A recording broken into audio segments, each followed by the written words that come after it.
Good morning. You're watching DeProgram with Ted Rall and John Kiriakou. It's Thursday, November 20th, 2025. Thank you for joining us, and good morning, John. Good morning, Ted. How you doing? I'm doing good. A little cold where I am, but that's what it's supposed to be in mid to late November. I always look for CIA-related news for us for obvious reasons. And today there was more than usual. There was more than usual yesterday. I don't know. There's something in the air. Lots going on. I know you may have a few mild opinions about Ambassador Mike Huckabee's meeting with the proud American patriot Jonathan Pollard. That's a crazy story. Huckabee should be fired right now. Now. We will talk about that, obviously. Whenever I see CIA cover up in JFK assassination, I always think conspiracy bullshit. Yeah. Today, though, this is a mainstream story. This is in Politico. It's in Axios. Former CIA historian is stepping forward as a whistleblower. It's really interesting. About what, basically there's still stuff coming out from this thing that happened, basically a couple of months after I was born. And I was born in 1963. So we'll get into that. Donald Trump is meeting with his new bestie, Zohran Mamdani, tomorrow. I know, it's crazy. At the Oval Office. And, whatever else y'all want to talk about in the Rumble and YouTube live chats. If you're watching live, you can go ahead and type that in. And producer Robbie West will post it up to us, and we will answer your questions as much as we can. We are here Monday through Friday, 9 a.m. Eastern time. And so please follow, and share the show. We really need and really appreciate your generous support in all respects for the show, including but not exclusively financially. And so, John, what would you like to? I have a feeling you might like to talk about Ambassador Huckabee. I feel like exploding about Huckabee. So it turns out that last July, Ambassador to Israel, former governor of Arkansas, Mike Huckabee, and the deputy chief of mission met with convicted spy Jonathan Pollard. Now, Jonathan Pollard was convicted in the 1980s. 1985, I believe it was, convicted of spying for Israel and sentenced to life in prison, 30 years. It was the minimum that he had to do. He served the 30 years. And I should add, all the years that I was at the CIA, every single time an Israeli prime minister would come to meet with the president, they would ask us to bomb Iran and to release Pollard. And every single time, whoever happened to be president said no. Pollard was finally released, 10 years ago now? That's right.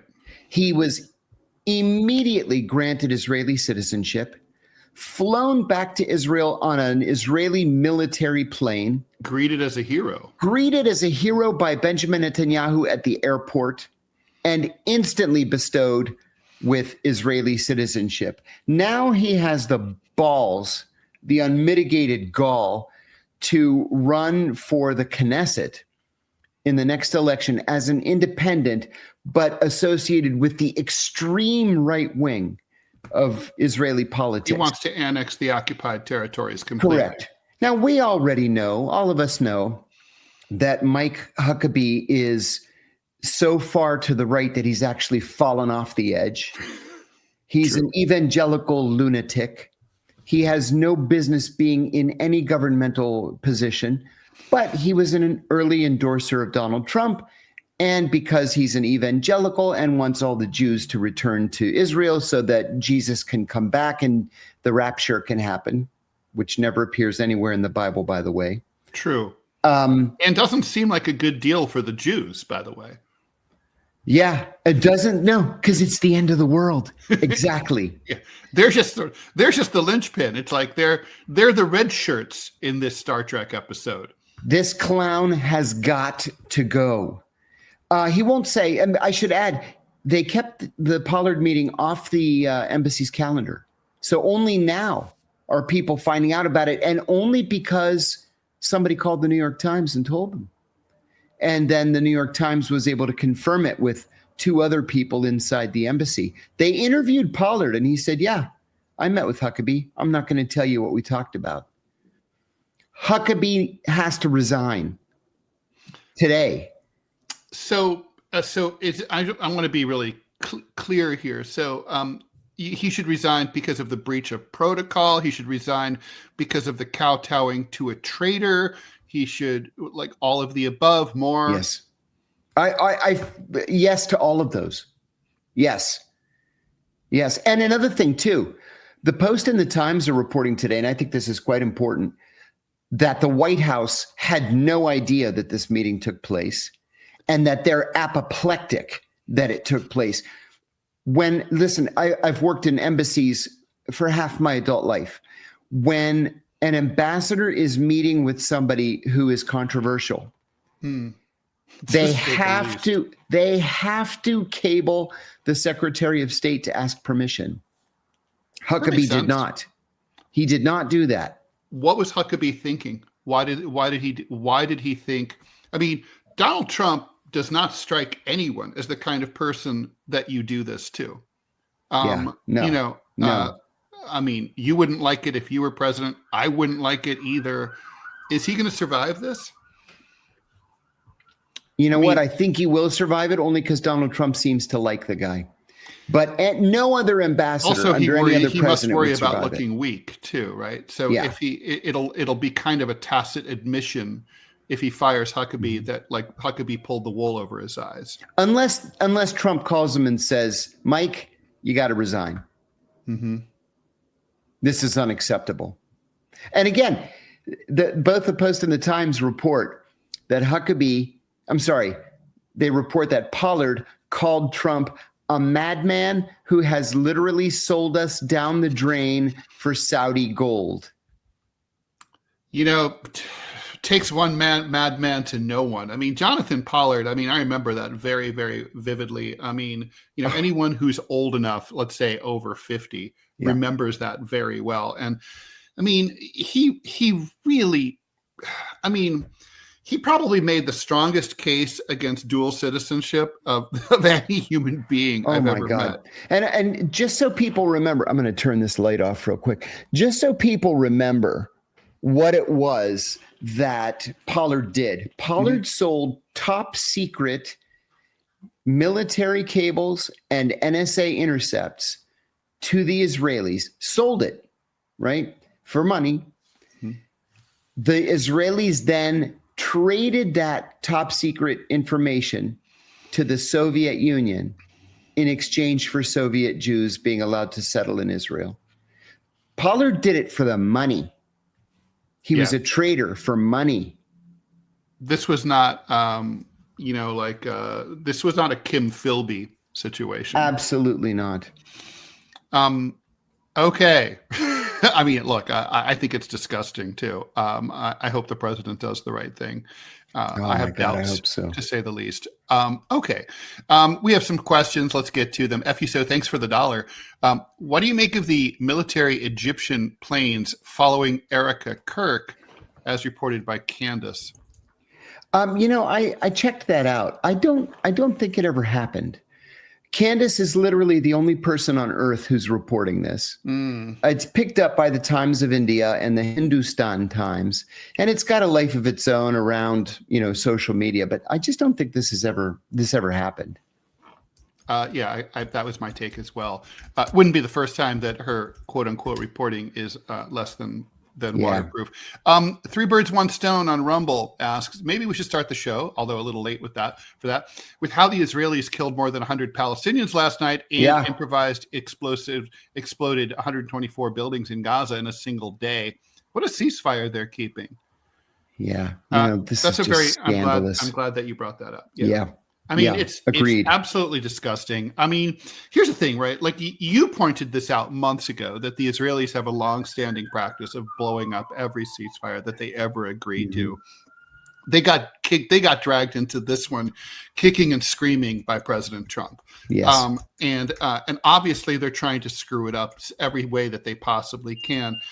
Trump is kind of in a really difficult position, right? Because if he calls up Netanyahu and yells at him about this, then he risks Bibi saying, "Okay, fine, fuck you, back to war," and then which is exactly what Netanyahu wants, for a variety of reasons that we've discussed here a billion times. Yeah.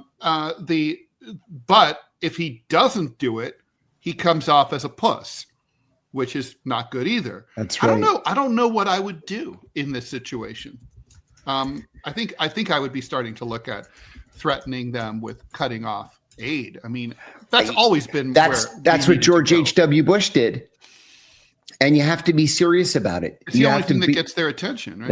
That's it. And he didn't even cut off aid. George H.W. Bush temporarily suspended loan guarantees for new Israeli settlements in the West Bank. Yeah, that doesn't seem like such a big deal. Well, okay. FUSO, thanks for the extra dollar. Has the CIA ever assassinated their own agents or officers like they're some kind of cartel or prison gang? Not that's ever been reported. I don't know. Pre-1975 was the bad old days. I honestly can't say no, but I don't know of any such incidents. Yeah, I don't remember reading any allegations to that effect. It seems, wouldn't you say that seems a little bit, I think it's unlikely. Yeah, I would call it unlikely. Yeah. John, this is from Ali Y3T. John, you mentioned on Julian Dorey, your first boss who wrote books on history of political relations of countries, but I couldn't find his name. Maybe I missed it. Could you let us know his name? Yep, that was Bruce Rydell. Bruce was one of the best bosses I ever had. And in his retirement, he's been absolutely prolific in his book production. It's incredible. Another dollar from FUSO. FUSO that keeps dropping the George Washingtons. If you were to, or Sacagaweas, depending. If you were to be a corrupt spy, would you rather be recruited by a hot Chinese spy or a hot Russian spy? Oh, geez. Oh, man. What a totally loaded question. I'd have to say Russian for me. Yeah, I'd have to go with the Russian. Just because, isn't Pollard also ethnically Jewish for sure? 100%. yeah, no doubt. I'll tell you what, I served in prison with a mob guy named, well, I won't say it was, I don't want to embarrass him, but anyway, a good guy from Philadelphia. And he was at the penitentiary in Butner with Pollard. And he said Pollard was such a little mouse. He said everybody just wanted to beat the daylights out of him. So they kept him for the most part in the medical unit just for his own protection. Now he looks like Dave Letterman with a post beard, like a fucking wild man living like hillbilly. Yeah, he looks like a crazy person. He didn't used to look like that at all. He used to look like Williamsburg man. Okay, Nicholas Francos asks, why do we think the majority of Jews coming from the Soviet Union are so right wing? I don't know if that's necessarily true, but I mean, look, the thing is, my take is always that refugees tend to be they tend to leave their home country because they're opposed to the ideology of their home country, which is like the anti-Castro Cubans and so on. So, the Soviet Union was a socialist country. So, if you didn't love socialism, you left, right? I mean, what do you think? Yeah, I think that's right. Although it is my understanding that Ukrainian Jews who have left Ukraine to move to Israel are exceedingly right-wing. I've even spoken to Israeli journalists who have told me that there are so many right-wing Ukrainian Jews that have moved there just over the last 20 or 25 years that it's pushed the entire electorate to the right.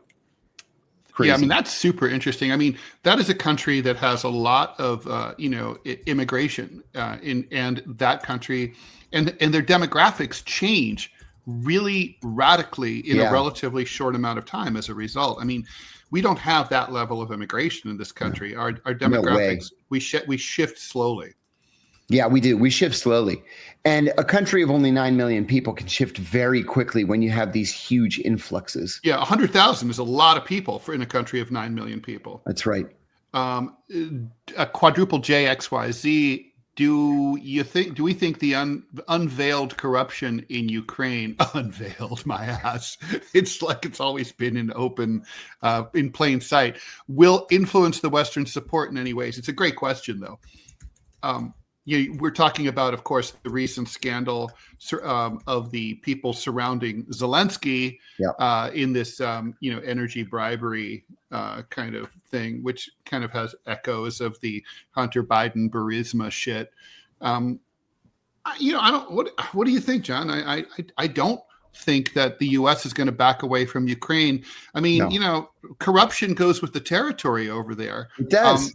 And it's like it's not unusual, and doesn't it remind you a little bit of Hamid Karzai, where it's like basically like everyone around you is corrupt as shit, but no one can prove that you personally took money. This isn't like Eric Adams, who is personally corrupt and had credible charges filed against him. I mean, nobody really. I mean, Zelensky suddenly is rich and has this place on Lake Como, but maybe he has a lot of good residuals from his acting career, or I mean, we can't prove it, right? But like Hamid Karzai, you certainly could never prove that he personally was lining his pockets. This is kind of like President Harding or something like that. I think that's a good way to say it. And President Harding is probably the right comparison to make. Yeah, I agree with that. But you know what's painful too, Ted, is that nobody seems to really care. No. When leaders are corrupt now. Well, nobody cares about whether we're talking about domestic or foreign affairs. Nobody cares when their own side is called out. I mean, basically, there's never a thing where it's like, oh, I supported this candidate or this party, but now I've learned new information that they're a turd, so therefore I no longer support them anymore. That doesn't happen anymore. You're just like, now you just make excuses, or you just brush it off, or you do whataboutism, or, but you don't change your mind. You don't back away. Like literally nothing can make you do that. Like you could, if your candidate turns out to be a pedophile, you're like, whatever, the other side's worse, no matter what it is. I feel like that's a change. I don't think that was true. I think about, when I was a little kid, you were a little kid during Watergate. Nixon won by a landslide in 1972. By 1974, you couldn't find anyone who admitted that they voted for him. You know what? George McGovern told me something one time that was so funny. He said that in 1972, he got 39% of the national vote. But he only got South Dakota and the District of Columbia. No, he lost South Dakota. Oh, did he? He got Massachusetts. Okay, and the District of Columbia. Ridiculous. And then in 1974, 2 years later, 65% of Americans told pollsters that they voted for McGovern. That is the total. Victory has 1,000 fathers and defeat is an orphan. It really is true. It is true. Yes, it is. Rebellious Rainbow Unicorn. Is the CIA more out of control now compared to pre-1995, John? Pre-1995, absolutely, yes. No question. Pre-1975, I think that it's comparable. Pre-1975, the CIA was just going around the world doing anything it pleased. They were killing world leaders. They were overthrowing governments. Half the time, they weren't even bothering to inform the president what they were doing. And doping kids with LSD. Doping their own employees with LSD. Yeah. And they had seriously cleaned up their act by 1995. I talk often about the so-called cull that Bill Clinton initiated in 1993, where he ordered the CIA to fire every recruited source who had a human rights problem in his past. And fully 1/3 of the CIA sources were fired. Those days are gone and they're never coming back. So can you explain, like, why do you think the CIA in other words, how did the CIA get so out of, like, what causes it? What caused it to happen before 75? I know the Church Committee came in afterwards, and there were all the scandals because of Philip Agee and all that. But like, when the CIA is more under control, what's the difference between that and a time like now when they're out of control? Like, what's the, is it leadership? Like, what is it? It is the nature of the CIA. It's the collective mindset of the CIA to push the envelope as far as you can push until somebody in the White House pushes back, or somebody on Capitol Hill pushes back. It's the culture. It's the culture. They called it kingdom building. Kingdom building is what they called it when I was there. Everybody in a position of authority at the CIA wants to build his or her own kingdom. And so you just keep pushing the boundaries of legality until somebody pushes back. And the next thing you know, they're doing anything they damn well please. There's almost zero congressional oversight. And at the White House there, they just throw up their hands and say, well, what can we do? There's nothing we can do. And these days, so it's the lack of interest in reining them in coming from the White House, you would say? I would. And I would say the inability to rein them in on the part of the congressional oversight committees. Why are they unable to? Because there are about 40 employees of the Senate Intelligence Committee and about 60 employees of the House Intelligence Committee and 40,000 employees at the CIA. That's a good answer. And you just can't handle it. Okay. Peruse a JFK related question. Have you met or worked with David Talbot? And what do you think about his work? My impression is that he's not in good health nowadays. I'm sorry to hear that. Poor about David. Him. Poor I David. know him. Yeah, David wrote the foreword for my third book. He's a lovely guy and one of the most highly respected contemporary historians that's out there.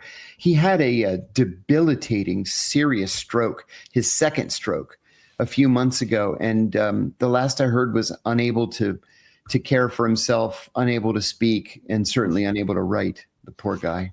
He was the editor of Salon. Yeah, he was. And so my only interaction was trying to get him to run my cartoons. He ran the cartoons of 4 of my colleagues who were very similar to the kind of work that I did. So I thought I kind of belonged naturally in that orbit. It's the kind of, and he was nice, but he obviously is one of those things where he obviously didn't like my work and just didn't want to say so.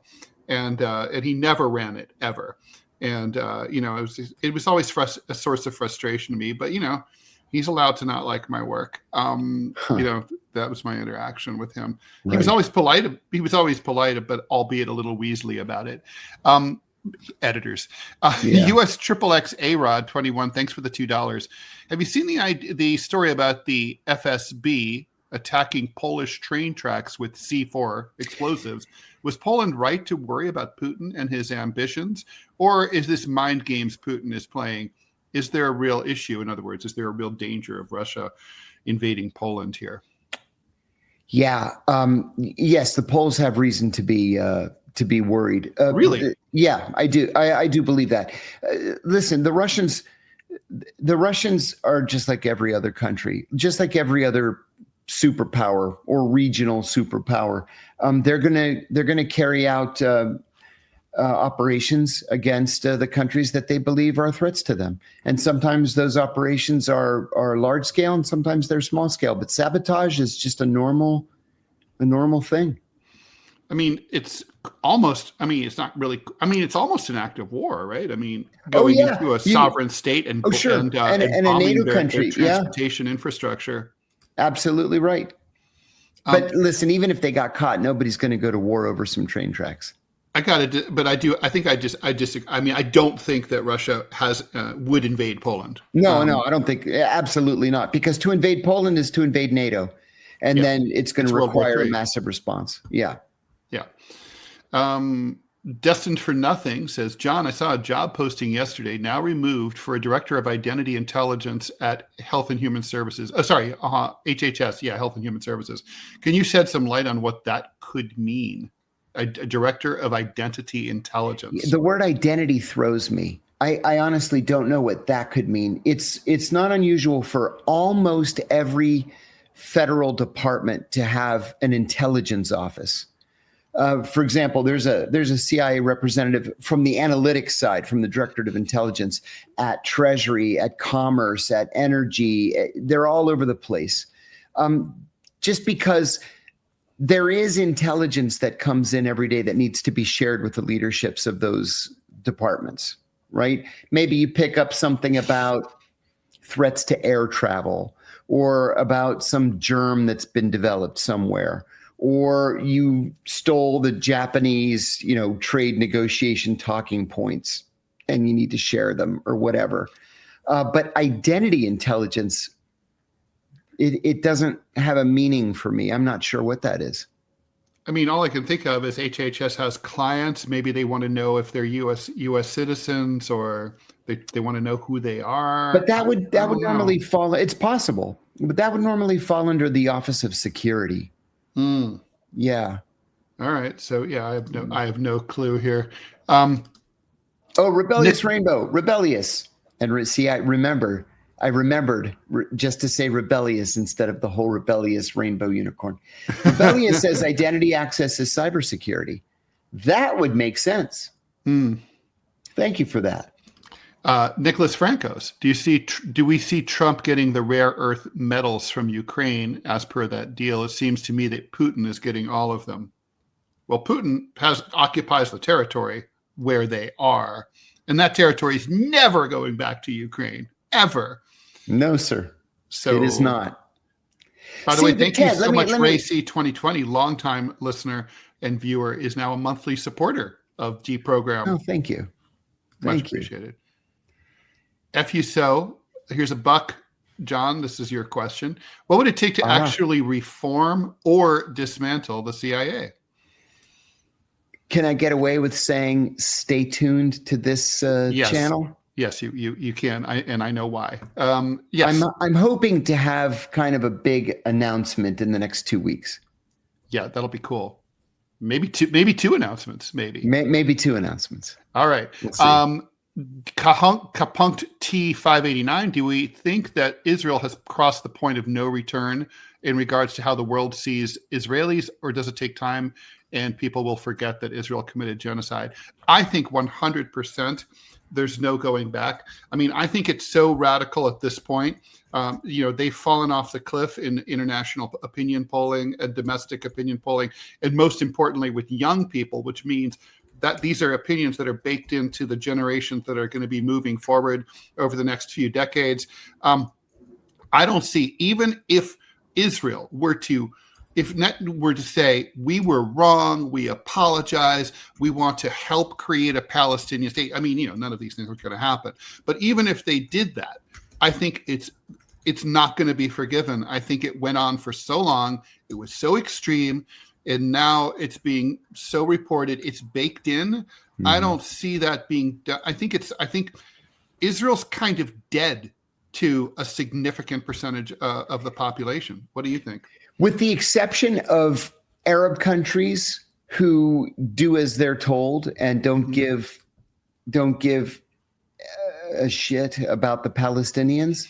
Yeah, the Israelis are not going to expand their list of global countries that they can rely on for support. I personally believe the Israelis are beyond the point of no return. I really think so too. And I don't think, and just to be clear, the Arab countries you're talking about, John, I don't want to put words in your mouth ever, but we're talking about the governments of those countries, not the citizens of those countries. That's right. That is exactly right. I'm glad you said that. Okay, so let's talk about, while we're talking all things CIA, let's talk about the JFK assassination, which took place 62 years ago, this coming Saturday, November 22nd. Former CIA historian Tom Pearcy says that he basically was doing research in a CIA safe room back in 2009 while researching Latin American policy in the CIA. And he came across a 50-page IG Inspector General's report from 1978. in which this was a period under the Carter administration, during the Church Committee, when the CIA was really on the hot seat for the abuses in Latin America. And they basically were laughing about the memos, laughing and bragging about fooling Congress about what Lee Harvey Oswald was up to in Mexico City before he killed JFK.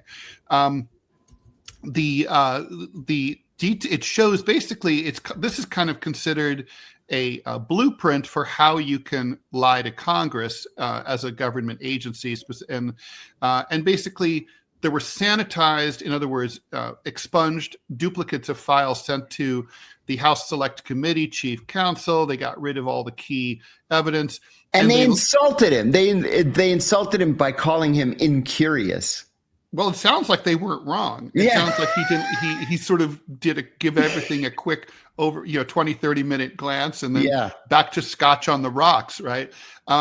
And that's probably true. But although it's always kind of funny to me when someone engages in pernicious activity like this and then laughs at their victims for being stupid. Which I guess is what happened here.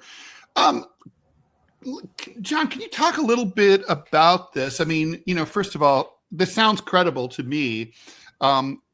What was Lee Harvey Oswald up to in Mexico City before the November 22nd? He was there to meet at the Soviet embassy, which turned him away, and at the Chinese embassy, which also turned him away.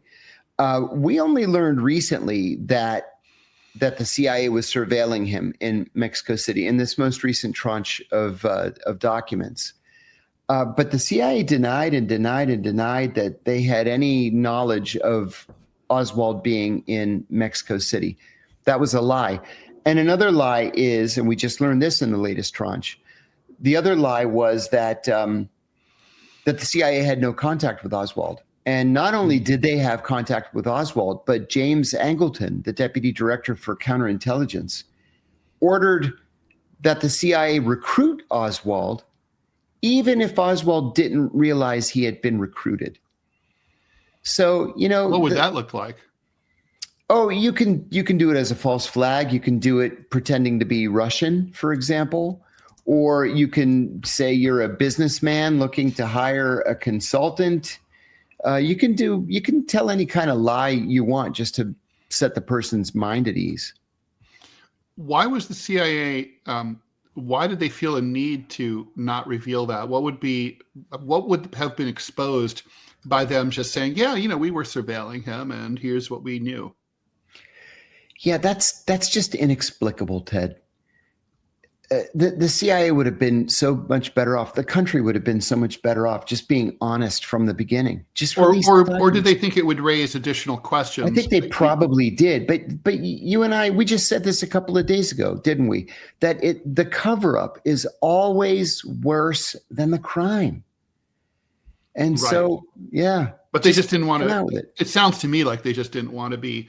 Well, basically they didn't want to be second guessed. Like, didn't you know he was plotting to kill the president?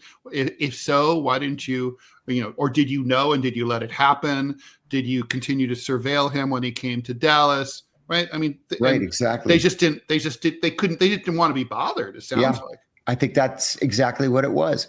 And just gloating that the chief investigator was incurious, that leads me to believe that it was an issue of gloating. That's and then thanks for the $2.99 Australian dollars from Tabby J. Unfortunately, Tabby, we have already answered your question. Why is Huckabee met with Jonathan Pollard in Jerusalem? We talked about that earlier in the show, but thanks for the $2.99. Just hit rewind. Hey, Ted. MW Knox 186 has a good practical question. Did I ever recruit anyone without identifying myself as a CIA employee? That is a good question. The answer is yes. There was somebody I was working on who I knew had an irrational fear of the CIA. And so I said that I represented a consortium of businessmen, and they were interested in this very specific information, and they were willing to pay handsomely for it. So I had headquarters draw up what looked like a really official legal contract. And I offered the guy the contract. It was a consulting contract. And so he signed it. And I gave him $5,000 a month in cash in hotel rooms. And he gave me the classified information. And everybody lived happily ever after. That is a funny story. F you so, thanks for the additional $1. What do you know, John, I assume, about the story of the Falcon and the Snowman? Oh, yeah. The Sean Penn movie. I don't know. Oh, the Falcon and the Snowman. I like the movie. Oh, it was a great movie. It was a great book. But this is something that from the day that you're hired at the CIA, they drill into you. So every new CIA employee knows the story of the Falcon and the Snowman. So two high school best friends who graduated from high school. One went on to go to college. One went on to be a drug addict and a drug dealer. And the one that went to college got a job with a CIA contractor. And so he had access, of course, to classified information. The drug addict friend ended up going down to Mexico City, and approaching the Soviet embassy and saying, "Hey, I've got a buddy who works for the CIA, and if you give me money, I'll get the information that you want from my friend." And then he used that money to buy more drugs. And it was all fine and good until they got caught.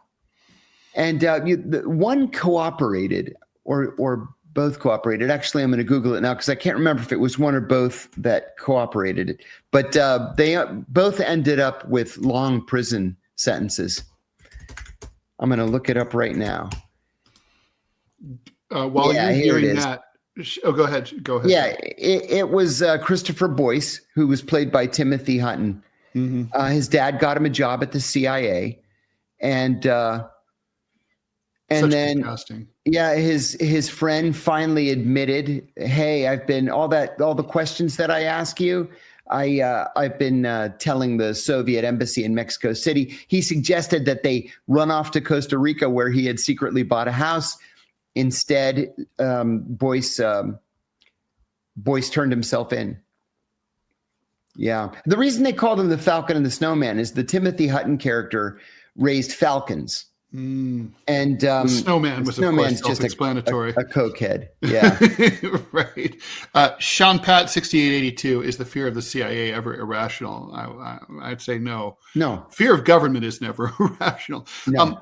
I love this question. Rody Bang Bang, what do we think about this new commercial that the Democrats put out telling American soldiers that they don't have to follow unlawful orders? I saw this last Dangerous week. if I say so myself, he says, or she says. The Democrats have this obsession that Donald Trump is going to, try to seize power and refuse to leave the White House at the end of his term.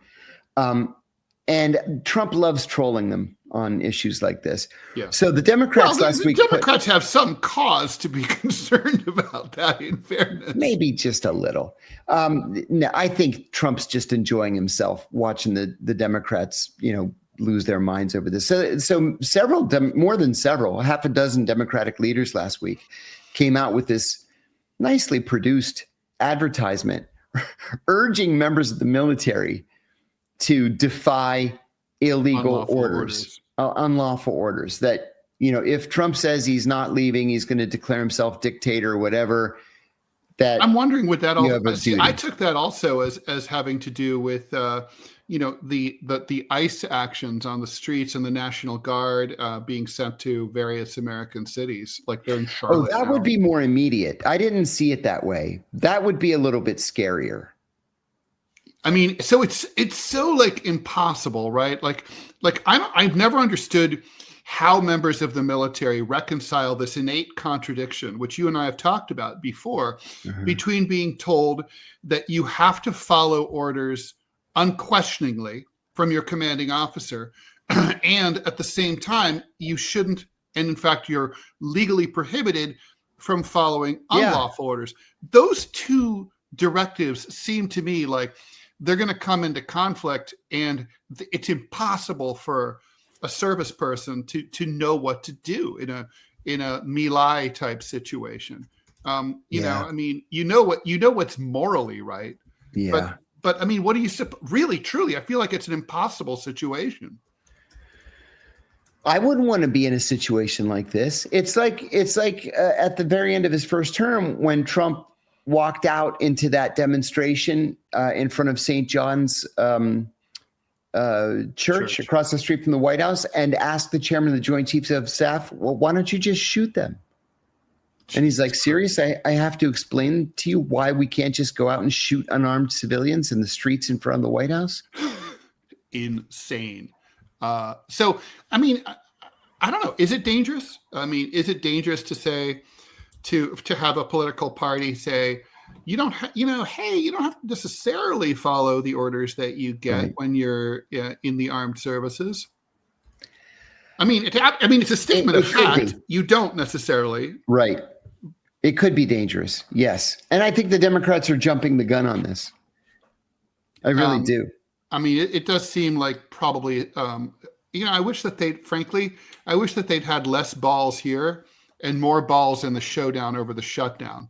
Because, that one where they were afraid of fucking the airline lobby. That's what this was about. Oh my God. Let me read an ad, John. Looking for smarter ways to browse and enjoy your favorite content without ads? Get the Perplexity Pro bundle with Rumble Premium for just $19.99 a month when you sign up before December 31st.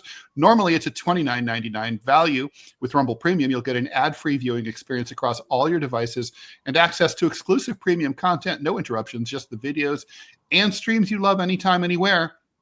Plus, Perplexity Pro boosts your productivity with unlimited research, unlimited uploads, exclusive member perks, and access to the latest and most advanced AI models for faster, smarter answers every day. Save over 30% on this powerful bundle. Head to rumble.com/premium before December 31st to sign up and unlock your premium experience. And thank you, by the way, we are on the front page of Rumble right now, even as we speak. So hey, great. That's fun and exciting. And thank you very much for the $10 donation from Village Idiot TV. Much appreciated. That's wonderful. Thank you. Okay, so let's, shall we talk about, we have good timing here today. Sometimes we run out of time, but it seems, okay, so Donald Trump and Zohran Mamdani, the mayor-elect of New York City, who takes office in about 6 weeks, are going to meet at the White House in the Oval Office tomorrow. Ted, I thought you were joking when you sent this to me. I had to actually look it up. No, it's true. Apparently, this is a tradition for the new mayor of New York City. From what we've heard, Mamdani has requested the meeting, Team Mamdani. Trump agreed. All right, so I have many questions. All right, so there's the meta question of what does it say? I mean, how many times do the American people have to sit through an election where the two adversaries repeatedly say how, the other, like John Kiriakou is the devil himself. He's evil. He hangs out with Satan. He's going to destroy America. And then Ted Rall is scum. He's a horrible communist. He's going to, send everyone to gulags. And then it's like, the election's over. It's like, maybe John's not so bad. Ted's okay. And then like, oh, I love you. Let's work together I know that's like the tradition. And it works. It worked historically, but I just feel like in a time of social media and everything, it's hard going forward to take anything that any politician ever says seriously, because that they're likely going to end up in this place, right? Yeah. Like the guy, I can't pronounce his name, the Gristides dude. Oh, John Kiriakou. He's like, oh, I want the best now for Mamdani. He just said he's going to move to St. Petersburg. Yeah, he's going to move to St. Petersburg because he can never live in a socialist city. And now he's like, Mamdani's not so bad. Right. I mean, so like, okay, so first of all, is it going to be maybe not a love-in, but will it be a like-in tomorrow? And or will it be sort of like, Vance versus Zelensky? I mean, what's going to happen? Yeah, I think it is going to be a like-in. by most accounts, unless your name is Volodymyr Zelensky, Trump treats people with respect when they visit him in the White House, and I think that they're going to make public statements in the end about areas in which they can cooperate. I think Mamdani's going to say, look, we're not trying to take over the grocery stores. I appointed the same police commissioner that Mayor Adams appointed. She's staying on in the job. I think By the way, she's from a really rich family too. Ooh, I didn't know that. Oh yeah, no, she's from the famous Tisches. Like, for heaven's sake. She's one like of those. Lawrence Tish. Oh yeah, boy, exactly. Oh boy. Okay. Mm-hmm. Yeah. All right. I don't know why she'd want to be the head of the NYPD, but yeah, okay. Right. Why? Just sit home and count your money. But I think that's what we're going to see. I think this is going to be a like-in. They'll agree to disagree, like, gentlemen. And Mamdani's no threat to Trump. And Trump really can't do much to hurt Mamdani, especially when Mamdani is surrounding himself with people from the Adams administration. Yeah, he is. And also, I mean, Mamdani's been very canny about making nice with Governor Hochul, which is the most important connection that is absolutely he could possibly have. I mean, Andrew Cuomo never got along with Mayor de Blasio. No. That was a problem for de Blasio. Although these days de Blasio is looking good. He really is. He's got a new girlfriend. He's got a TV gig. Yeah, things are good for him. Yeah. And not to mention his mayoralty. It turns out to have been compared to Adams. Oh my God. Yeah. I mean, I just heard a story, just for example, this is a very local New York City story, but he had, when he became mayor, he quietly, and never bragged about this, ordered the NYPD to completely dig into all the backlog of rape kits and process them all and get completely caught up. And now the Adams administration immediately fell behind, and basically we're right back where we started. But that was an example of something de Blasio took seriously and cared about. My best friend lives in New York all of his life on the Lower East Side. His one and only child, his daughter, just graduated from high school. But when she was a freshman 3 years ago, 4 years ago, whatever it is, she was walking home from school like she did every day, walking up First Avenue, and a homeless guy walked up to her and punched her in the face as hard as he could, almost knocked her out, and then just walked away. And when my friend called the cops are like, well, what do you want us to do about it? This kind of thing happens. That happened to me. I was walking out of the Chambers Street subway station years ago, and a homeless guy coming down the stairs just casually slugged me in the face, broke my glasses. I'm lucky the glass didn't go into my eyes. And it was just like he just left. And it's the same sort of, I didn't even bother to go to the cops because it's true. What do you want them to do? Yeah. I mean, even if they caught the fucker, he's not going to stay. They're not going to keep him in prison. I mean, that's it. He's going to be out on the street 5 seconds later. The point I wanted to make was that at least under Adams, there was no real move to make the streets any safer. There are these catastrophes happening in subway stations, people being beaten, raped, mugged, shoved in front of trains. It happens practically every week or two. Mm-hmm. And this guy was a police captain. Yeah, I thought he was supposed to be the law and order candidate. Instead, he was just a bozo.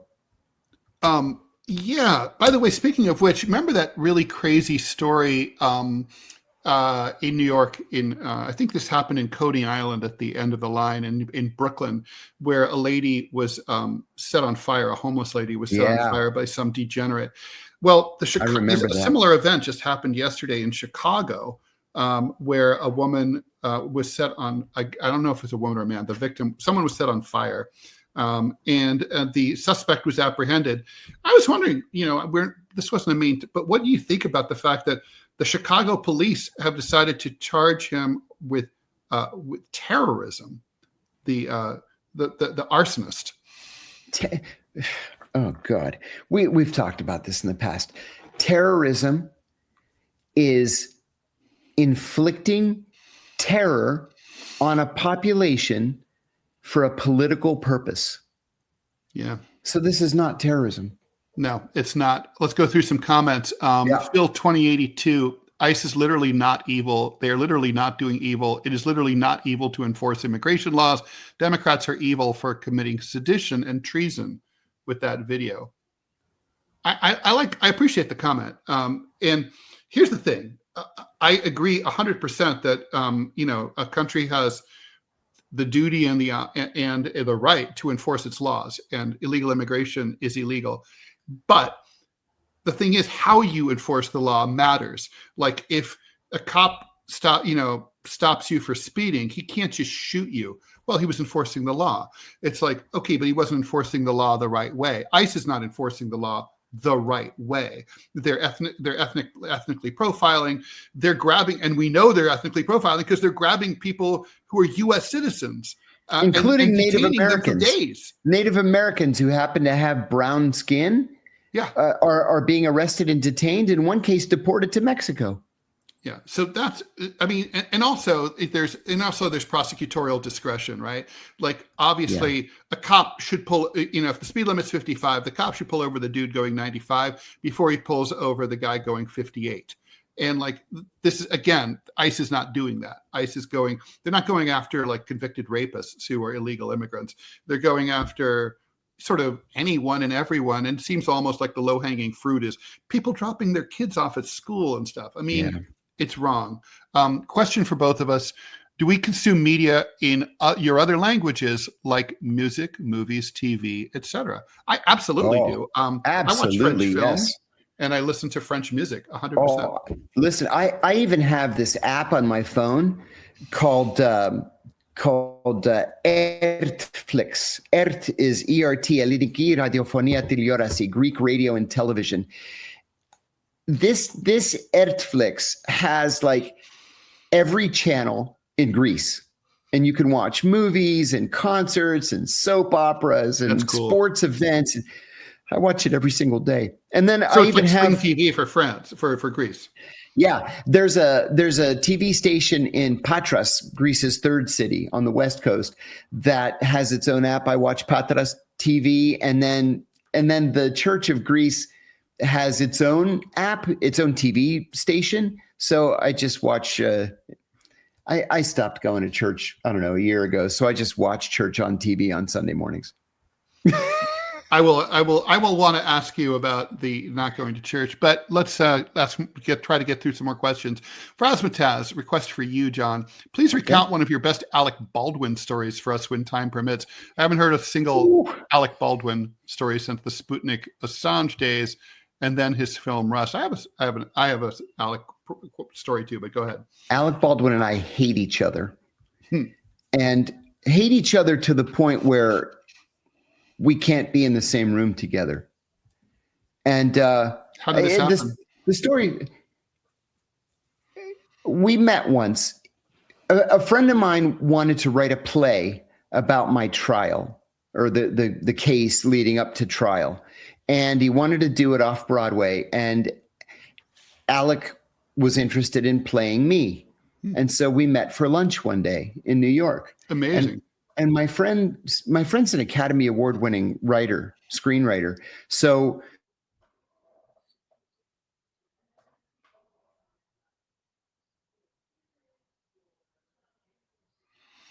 John, you're kind of frozen here. Book, et cetera, et cetera. And shoot, can you hear me at least? Yes, now you're good. Yeah. You froze up for about 30 seconds. Okay, thanks. Oh, shoot. So he asked me to tell him these stories. I'm telling these stories. 30 minutes into it, Alex says, "I think you're full of shit," like that. And I said, "Excuse me?" Wow. And he says, "I think you're full of shit. I think you're just making all this shit up." And I said, "I've been called a lot of things in my life, but liar is not one of them." He goes, "Fuck you." I said, "Fuck you, Baldwin." And I was so angry. I got up and I walked out of the restaurant. And my friend is like, "Guys, please, no, please, please." So I was so mad, I walked all the way back to Penn Station. I got on the train and I came home. So about 6 months later, I had this idea for a TV series. I had written a pilot. and I do this as a hobby. I've written 7 of them in the last 14 years, and I've actually sold all 7. One made it to pilot. So we made this pitch at Fox, and Fox is like, nah, we're not really interested. It's moderately, interesting, but it's not for us. So our next pitch meeting was at AMC.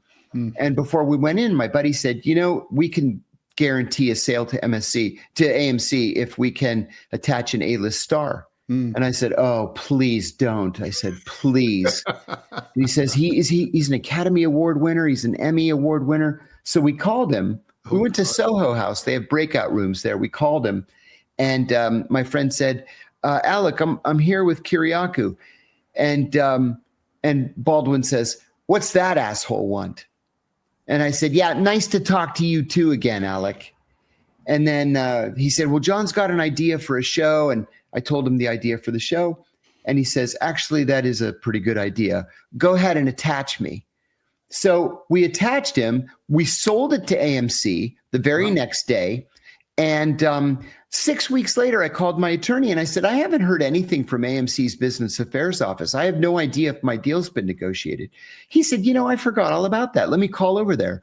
He calls over to AMC and AMC says, oh, we dropped that show. And my attorney says, why? Because Alec Baldwin quit to take a deal with HBO.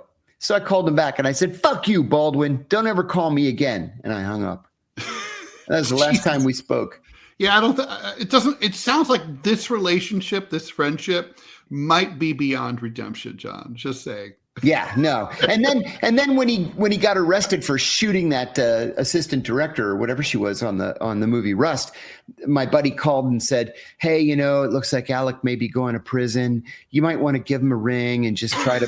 And I said, fuck him. I hope he rots in prison. OMG. Thanks for the $5, Angela Falalola. Thank you. Much appreciated. Quick last question. Hype show. Will Mamdani really imprison Bibi if he comes to New York, or is that just talk? Oh, I think it's real. I think it's real. And it should be, honestly. Yeah. Yes, all right. Indeed. Everyone, thanks so much for joining us. This is the DeProgram Show with me, Ted Rall, and John Kiriakou. We are here Monday through Friday at 9 a.m. Eastern Time, which means we will be back tomorrow, December 1st, Friday at 9 a.m. We will see you then. Please stay tuned for the TMI Show with me and Manila Chan coming right up after this. Much appreciate you. And also, DMZ America podcast. Scott Sanders and I will be interviewing editorial cartoonist Steve Kelly, who's a conservative. That's at 11 a.m. Eastern Time this morning. Bye, John. See you tomorrow. Bye-bye, everybody.